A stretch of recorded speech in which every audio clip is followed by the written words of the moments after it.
በስመ አብ ወወልድ ወመንፈስ ቅዱስ አሐዱ አምላክ አሜን። ሰላም ክመልኹም ናይ ክርስቶስ ቤተሰብ ምሽባር ሕዚ እውን ተሽዒ ክፋል መንፈሳዊ ሕቶን መልስን ሒዘ ቀሪበ ኣለኹ። ሕቶ ቁፅሪ 1 ኣዴና ቅድስቲ ድንግል ማርያም ዕለተ ፅንሰታ መዓዝ ይውዕል? ሀ ነሓሰ ዕለት 7 ለ መስከረም ዕለት 21 ሀ ታሕሳስ 16 መ መልሲ የለይ። መልሲ ሀ ነሓሰ ዕለት 7። እሺ ሕቶ ቁፅሪ 2 ኣዴና ቅድስቲ ድንግል ማርያም ናብ ቤተ መቅደስ ዝኣተወትሉ ዕለት መዓዝ እዩ? ሀ መስከረም ዕለት 3 ለ ታሕሳስ ዕለት 3 ሀ ሚያዝያ ዕለት 3 መ ጥቅምቲ ዕለት 3። መልሲ ታሕሳስ ዕለት 3 ለ።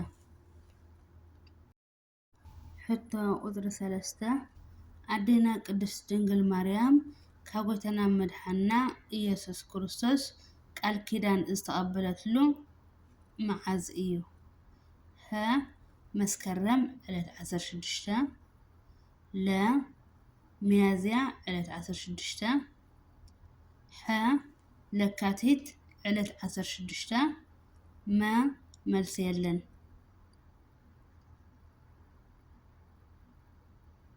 መልሲ ሐ ለካቲት ዕለት 16።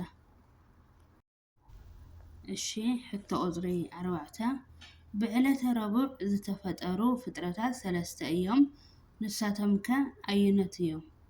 ሀ ፀሓይ ወርሒ ከዋክብቲ ለ መላእክት መርየት ንፋስ ሀ እንስሳት ጠፈር ማይ መ መልሲ የለን።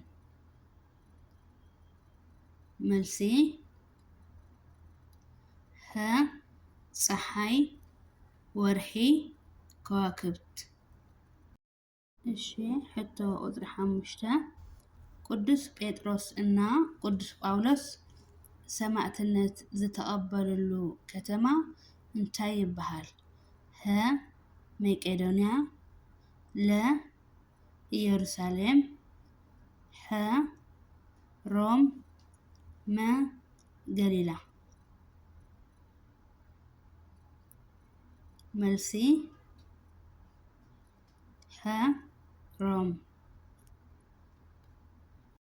እሺ ሕቶ ቁፅሪ 6 ፀጋ ክወሃበካ ከሎ ብዝተወሃበካ ፀጋ ኣመስግን። ዘይተወሃበካ ክትደሊ ዝተወሃበካ ከይትስእን ዝበሉ ቅዱስ ኣቦ መን ይበሃሉ? ሀ ቅዱስ ኣትናቴዎስ ለ ኣባ መቃርያስ ሐ ኣባ ሽኖዳ መ ኣባ ማሪሳቅ። መልሲ መ ኣባ ማሪሳቅ። ሕቶ ቁፅሪ 7 ከይተወለደ ዝሞተ ሰብ መን ይበሃል? ሀ ኣዳም ለ ሄኖክ ሐ ቃኤል መ መልሲ የለን። መልሲ ሀ ኣዳም። ኣዳም ተፈጢሩ እምበር ኣይተወለደን። ሕቶ ቁፅሪ 8 ኢየሱስ ዝብል ስም ትርጉሙ እንታይ እዩ? ሀ መሲሕ ለ ንጉስ ሐ ጎይታ መ መድሓኒት። መልሲ ما مدحانيت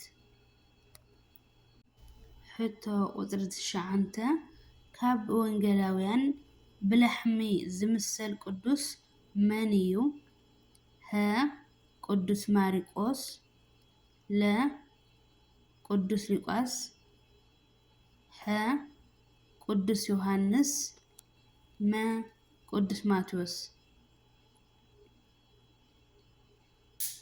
ملسي لا قدوس لوقاس حتى قطر عسرته كاوزم زسعو مجلسيتات بيت كريستيان زخونة عينة إيو ها ناي دحنت مركب لا ناي كريستوس مرعات ها ناي كريستوس أكال ما كلهم ملسيهم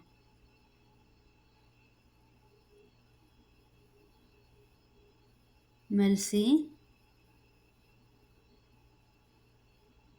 ما كلهم ملسيهم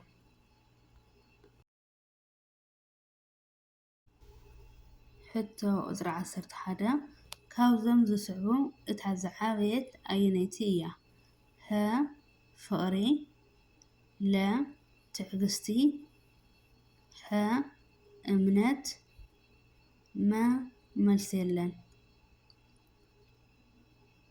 ملسي ها فقري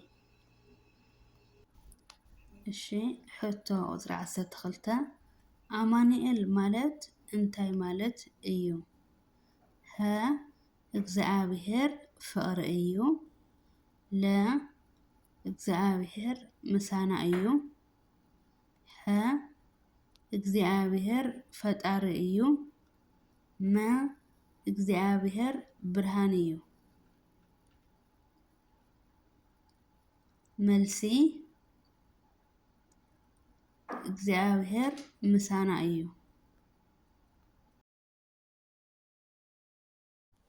الشنبار كوراتن فتواتن سدرا لولك زعابهر أملاخ هلا عيلو نزجمرنا أجميرو الزفزمنا لولك زعابهر أملاخنا كبرن مسجانان أملخون وداسين يبصحيو آمين آمين آمين كم دما أو تجور لي حجز مغري أو توني كومنت بتعمي لمسكنكم بمقصال حزون مغرخم معدخم أي فليني وسواتنا بزاوير آمين